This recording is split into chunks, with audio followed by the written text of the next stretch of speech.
Hi everyone, and welcome back to your daily dose of Math Pinamath Darling video contents together with your mathematics teacher, Sir Vince.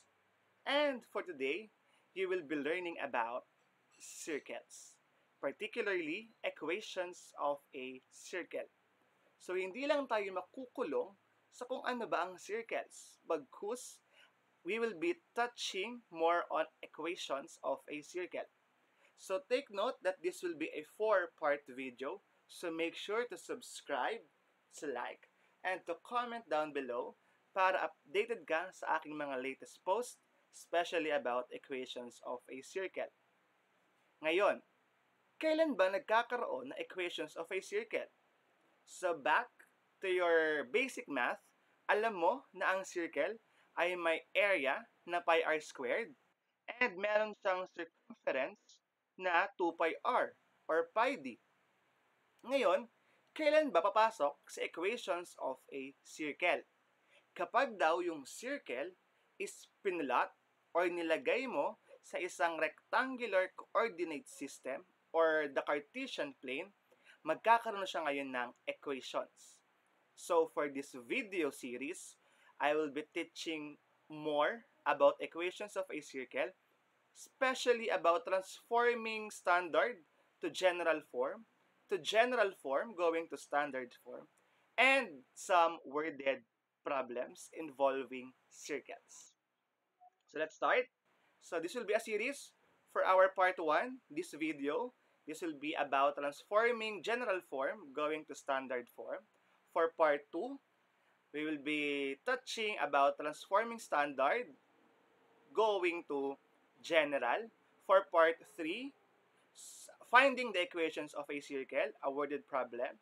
And for the last part, the part 4 will be applied problems involving circles. So, without further ado, let's start discussing about equations of a circle. So, kapag daw ang circle is ginraph natin, inilagay natin sa isang Cartesian plane, we will now use what we call equations. So now, the equations of a circle can be expressed in two forms. Una is the general form, and second is the standard form. Now, ano bang itsura kapag sinabi nating general form and standard form? So when we say general form, it is in the equation x squared plus y squared plus dx plus ey plus f is equal to 0, where d, e, and f are constants. Ibig sabihin, they are numbers. Okay? So sa mga problems mamaya, ma-encounter mo na hindi lang sila basta letter. They can be changed by a constant or a number. And for our standard form, we have x minus h squared plus y minus k squared is equal to r squared. Ngayon, kung napapansin mo, may ibang letters because hk will be the center of the circle and the r will represent its radius or the distance between the center of the circle to any point on the circle. Yun yung radius. Ngayon, paano mag-transform kapag binigay yung general going to standard and vice versa? So for our part 1, I will be teaching you paano mag-transform mula general papuntang standard form. So let's start our lesson for today. So we have 5 steps in transforming the equations of a circle from the general form going to standard form. So the first one is to group the terms with the same variable. Pagsasamahin lahat ng mga magkakaparehas na variable or yung letter. So lahat ng x pagsamahin, lahat ng y pagsamahin. Second is to move the constant term to the right side of the equation. Yung natitirang constant, yung walang kasamang variable, ililipat mo ngayon sa kabilang side ng equation. For third step, we will create a perfect square trinomial by completing the square method. So ano ba ang completing the square method? Mamaya malalaman natin kung ano ang ibig sabihin ng method na yon. For step number 4, we will simplify both sides. Kung merong kayang ipagsamahin, i-combine like terms, pagsasamahin natin. And for our last step, we will transform our perfect square trinomials into square of binomials or to its factored form. Ngayon, para mas magets at ma-apply natin yung 5 steps, let us have our first example. Example number 1. Let us transform the equation x squared plus y squared plus 4x minus 2y minus 11 equals 0 to its standard form. So kung napapansin mo, binigyan tayo ng isang general form and we are tasked to transform it to its standard form. So una daw, na gagawin natin ay pagsasamahin lahat ng magkakaparehas na variable. Di ba yun yung first step? Group the terms with the same variable. So ang mangyayari, lahat ng x pagsamasamahin mo, lahat ng y pagsamasamahin mo sa iisang side. So ganito siya. Kung napapansin mo, pinasok ko sa loob ng parenthesis ang bawat variable. So the variable x ay magkasama sa isang parenthesis plus all the variables y ay magkasama sa isang parenthesis. So yun yung gagawin. Lahat ng x ikulong mo sa parenthesis. Lahat ng y ikulong mo sa isang parenthesis. So napagsama mo na lahat ng may same variable. For second step is to move the constant. So napansin mo yung wala sa parenthesis, yung lonely, yung mag-isa. O since wala naman siyang kasama, i-move mo na siya sa kabilang side ng equation. And in moving or transposing a constant term, bear in mind that you should always change the sign. So from negative, it will become positive. And if it is positive, it will become negative. So ganito mangyayari. Magiging x squared plus 4x plus y squared minus 2y equals 11. Nilipat ko lang si negative 11 going to right side of the equation. Now observe that you have a binomial sa left side of the equation. Dalawang binomial. Ngayon, paano ba ang gagawin when we say completing the square? So I have a separate video for that. So just check the link na ilalagay ko para mapuntahan mo yung aking video for that particular lesson about completing the square method. Meron tayong simpleng paraan how to complete the square. Ngayon, turo ko yung basic lang. Ngayon, observe that or focus tayo doon muna kay x. So, focus tayo kay x. X na nga, kailangan pa i-focus? Yes, kailangan mo na siya i-focus. But ngayon lang sa math. But yung x mo, wag mo na i-focus. X na eh. Okay? So, you have x squared plus 4x. Now, observe the number 4. Okay? So, tingin mo lang yung numerical coefficient ng linear term. So, you have 4x, right? So, kunin mo yung 4, yung number 4.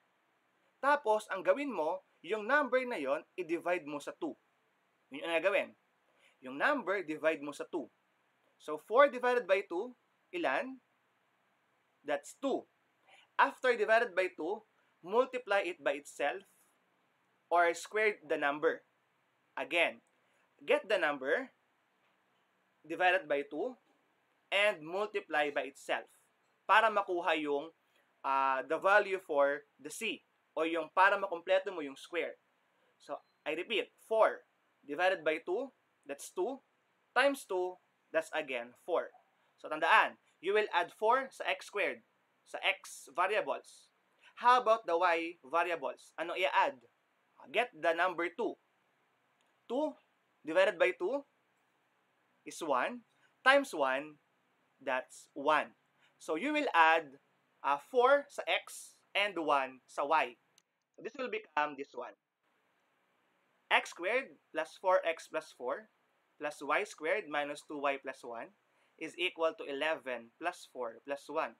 At kung napapansin mo, kung nag-add ako sa left side, mag-add din ako sa right side. Bakit kaya kailangan mag-add both sides? Okay? To uphold the property of equality. Kasi, kung mag-add ka lang sa left side, hindi na siya magiging balance. Magiging mas mataas na yung kabilang side. At ang goal natin, di ba, laging balance ang equation. So, para ma-maintain yung equality, kung anong i-add sa left side, i-add din sa right side. Para walang tampuhan. Bawa, nag-add ka lang sa left side, sabi ng right side, bakit ako walang add?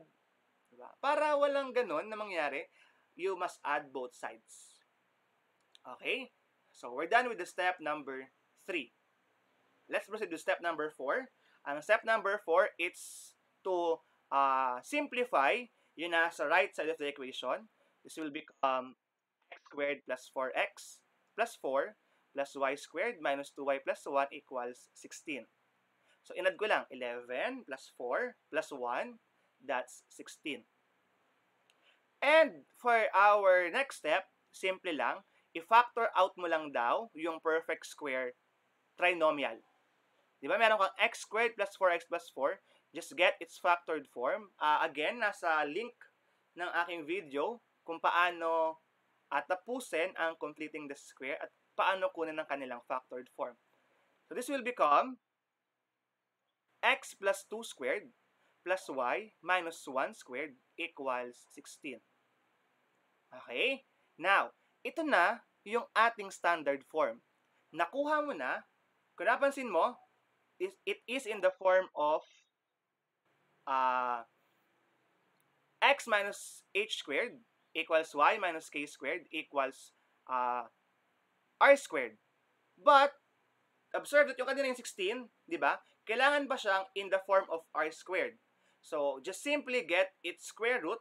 Di ba? What is square root of 16? That's 4. So, ilagay mo lang siya sa ganyang form para siya ay maging standard form na. And observe that, ayan na siya. It is now in the form of the standard form of the equations of a circle. So, meron ka na ngayong x minus h squared plus y minus k squared equals r squared. So, ayan na yung iyong standard form of the circle. Ngayon, paano kung pinapahanap ni teacher yung center tsaka yung radius sa'yo mula sa standard form? Simple lang. Gawin natin ngayon. Okay? So, observe that in your x, para makuha mo yung value of h, simple lang. Get the number and change its sign. Again, get the number and change its sign. So, for letter x, or for the variable x, you have 2. Ngayon, para makuha mo yung center doon sa equation na yan, get the 2 and change its sign. So you have negative 2. And for y, you have negative 1. Tapos change the sign, you have 1. Tapos, baba mo lang yung r. Kung napansin mo, baba mo lang yung r. So therefore, your center would become negative 2, 1. And your radius is 4 units. So, ganyan lang siya. Kung napansin mo yung center, mula siya kay x, binabala yung 2, change the sign. Tapos yung y, change the sign. And copy the value for r as your radius. And dapat may proper units, kaya we put the word units. Okay? Nagets ba? I hope nagets para we can proceed with our next example. Sige, kopyahin, namnamin, at i-digest so we can have our last example. Okay na? I hope na gets, and let us proceed with our next example. Example number 2 is we have this equation x squared minus 10y minus 2 equals 6x minus y squared. And we are tasked to transform it to its standard form. Ngayon, kung napapansin mo, hindi pa siya nakaayos. Magkakahiwalay pa yung terms. So, ang unang gagawin is to move all the terms sa left side ng equation. I-move mo lang yung mga nasa left side, right side, going to left side. So, this will become x squared minus 10y minus 2. Okay, yung 6x minove, naging negative 6x. Yung negative y squared, minove, naging positive y squared.